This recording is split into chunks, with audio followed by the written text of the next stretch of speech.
கர்ப்பத்தின் கனிக்காக ஜெபம். பரலோக பிதாவே, குழந்தை இல்லாமல் தவிக்கும் தம்பதிகளுக்காக ஜெபிக்கிறேன். இதோ பிள்ளைகள் கர்த்தரால் வரும் சுதந்திரம், கர்ப்பத்தின் கனி அவரால் கிடைக்கும் பலன் என்னும் வசனத்தின்படி இன்று யாரெல்லாம் குழந்தை இல்லாமல் தவிக்கிறார்களோ அவர்களுக்கெல்லாம் கர்ப்பத்தின் கனியை கொடும். தேவனே, ஒரு சில கணவனும் மனைவியும் உற்றார் உறவினர்களின் பழிச்சொற்களினால் மனம் நொந்து போகிறார்கள். அம்மா அப்பா என்று அழைக்க நமக்கு ஒரு குழந்தை இல்லையே என்று ஏக்கத்தில் தவிக்கிறார்கள்.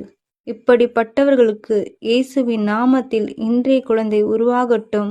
முதிர் வயதாகி கர்ப்பம் செத்த நிலையிலிருந்த சாராளின் கர்ப்பத்தை ஆசிர்வதித்த தேவன் தாமே இன்று சில மருத்துவ பிரச்சனைகளின் மத்தியிலும் கர்ப்பப்பை பலவீனத்தின் மத்தியிலும் இருக்கும் பெண்களின் கர்ப்பத்தை உம்முடைய பலத்தால் ஆசிர்வதிங்க.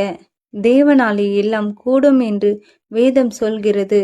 கர்த்தாவே, குழந்தை இல்லாததால் பெண்கள் மாத்திரமல்ல, ஆண்களும் வெளியில் சொல்ல முடியாத வேதனைகளை மனதிற்குள் வைத்து கண்ணீர் வடிக்கிறார்கள்.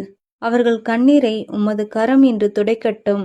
அன்னாளுக்கு சாமுவேலை கொடுத்த தேவனே, இன்று அன்னாளைப் போல யாரெல்லாம் பிள்ளை இல்லாதவள் என்ற பரிகாசத்திற்கு ஆளாகிறார்களோ அப்பெண்கள் கர்ப்பம் இப்பொழுதே ஆசிர்வதிக்கப்படட்டும்.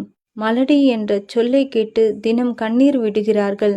அவர்கள் கண்ணீரை பார்த்து அவர்களுக்கு இரக்கம் செய்யும். மலடியை சந்தோஷமான பிள்ளை தாழ்ச்சியாக்கி வீட்டிலே குடியிருக்க பண்ணுகிறார். அல்லேலூயா என்ற இந்த வேத வாக்கியம் ஒவ்வொரு பெண்களின் வாழ்விலும் நிறைவேறட்டும். மலடாயிருக்கும் கர்ப்பம் இப்பொழுதே பிள்ளை தாழ்ச்சியாகட்டும்.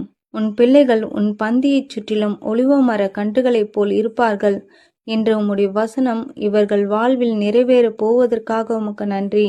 நீங்கள் கொடுக்க போகும் இவர்களின் குழந்தை சுகம் பெலன் என்றென்றும் உள்ள தீர்காயுசுடன் வாழ கிருபை செய்ய போவதற்காக உமக்கு ஸ்தோத்திரம். இயேசுவின் நாமத்தில் ஜெபிக்கிறேன் பிதாவே, ஆமேன்.